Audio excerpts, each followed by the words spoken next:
एक आदमी ने अपनी मान्यताओं और धारणाओं को बदलकर अपनी बदहाल हो चुकी जिंदगी को खुशहाल और समृद्ध बना लिया। एक बार की बात है, एक गरीब आदमी था जो हमेशा अपने काम से जी चुराता रहता था, जिस वजह से वह ज्यादा नहीं कमा पाता था और सालों से इसी तरह गरीबी में अपना जीवन बिताते आ रहा था। लेकिन अपनी आदतें बदलने की उसने कभी भी कोशिश नहीं की और हमेशा अपने जीवन की हर परेशानी के लिए अपनी किस्मत को दोष देता रहा। इस प्रकार एक ही बात को बार बार दोहराने से और उस पर विश्वास करने से उसके अवचेतन मन में यह बात बैठ गई थी कि उसकी इस खराब परिस्थिति के लिए उसकी बुरी किस्मत जिम्मेदार है। एक दिन की बात है, एक बौद्ध भिक्षु उसके घर के पास से गुजर रहे थे। बौद्ध भिक्षु उस आदमी की बदहाल स्थिति को देखकर उससे बात करने के लिए रुके। जब उन्होंने उस आदमी से उसकी खराब स्थिति के बारे में पूछा तो उसने फिर से वही बात दोहराई कि उसकी गरीबी और उसके जीवन की सारी समस्याओं के लिए उसकी किस्मत जिम्मेदार है, इसमें उसका कोई कसूर नहीं है। उस आदमी की बात सुनकर बौद्ध भिक्षु को यह समझते देर नहीं लगी कि इस आदमी के मन में कहीं गहरे में यह बात बैठ गई है कि इसके जीवन की सभी परेशानियों के लिए इसकी खराब किस्मत जिम्मेदार है, जिस वजह से यह उन असली कारणों पर ध्यान देने का प्रयास ही नहीं कर रहा है जो सही मायने में इसकी गरीबी और बदहाल स्थिति के लिए जिम्मेदार है। अब यदि किसी तरह से इसके इस मान्यता को बदल दिया जाए तो यह अपनी जिंदगी को बेहतर बनाने के लिए दोबारा से प्रयास करना शुरू कर सकता है।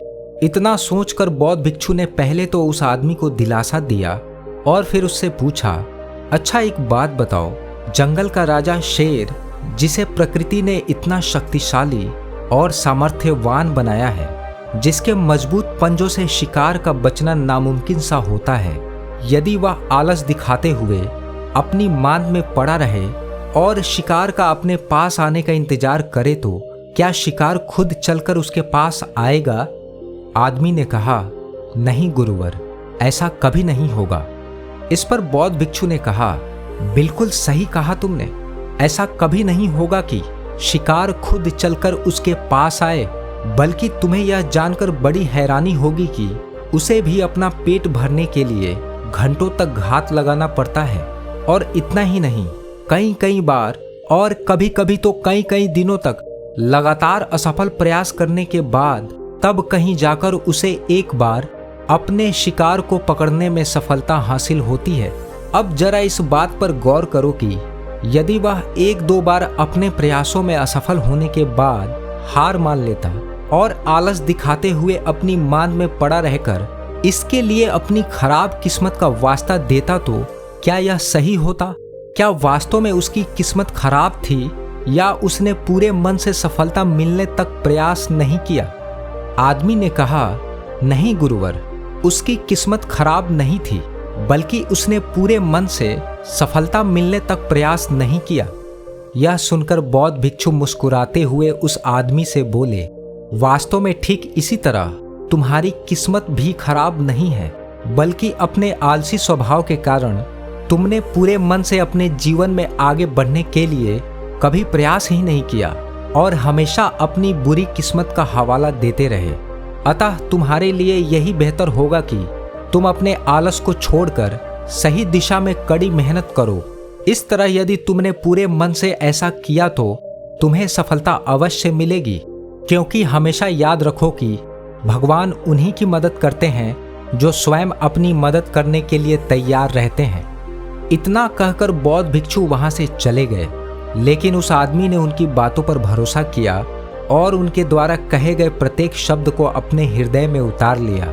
इस प्रकार उसने अपनी बुरी किस्मत का हवाला देना बंद किया और अपने आलस को छोड़कर पहले से कहीं ज्यादा कड़ी मेहनत की और जब तक सफलता नहीं मिली तब तक लगातार प्रयास किया, जिस वजह से वह बहुत ही जल्द अमीर और समृद्ध आदमी बन गया। दोस्तों, इस कहानी में कई गहरे तथ्य छिपे हुए हैं जिनसे हम बहुत कुछ सीख सकते हैं। पहला, किस्मत को दोष देना बंद करो। उस आदमी की तरह हम भी कई बार अपनी असफलताओं और परेशानियों के लिए अपनी किस्मत को कसूरवार ठहराते हैं, जबकि असली कारण कुछ और ही होता है जिसे हम कभी जानने का प्रयास ही नहीं करते। दूसरा, आलस्य करने से बचें।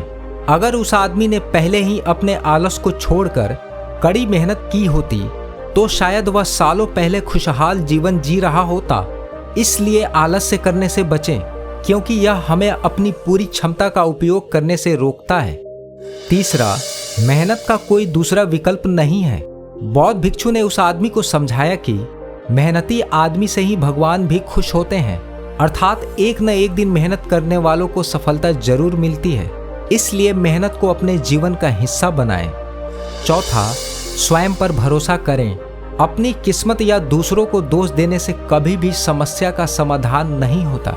इसलिए हमें स्वयं पर भरोसा करके अपनी मेहनत और बुद्धिमानी से आगे बढ़ने के लिए लगातार प्रयास करना चाहिए। आशा करता हूं कि यह कहानी आपको पसंद आई होगी और इस कहानी से आपको कुछ नया सीखने को मिला होगा। यदि कहानी पसंद आई है तो इसे लाइक करें, चैनल को सब्सक्राइब करें और ऐसे ही और कहानियों के लिए स्क्रीन पर आ रही वीडियो पर क्लिक करके उसे पूरा देखें। तो मैं आपसे वहीं मिलता हूं। धन्यवाद।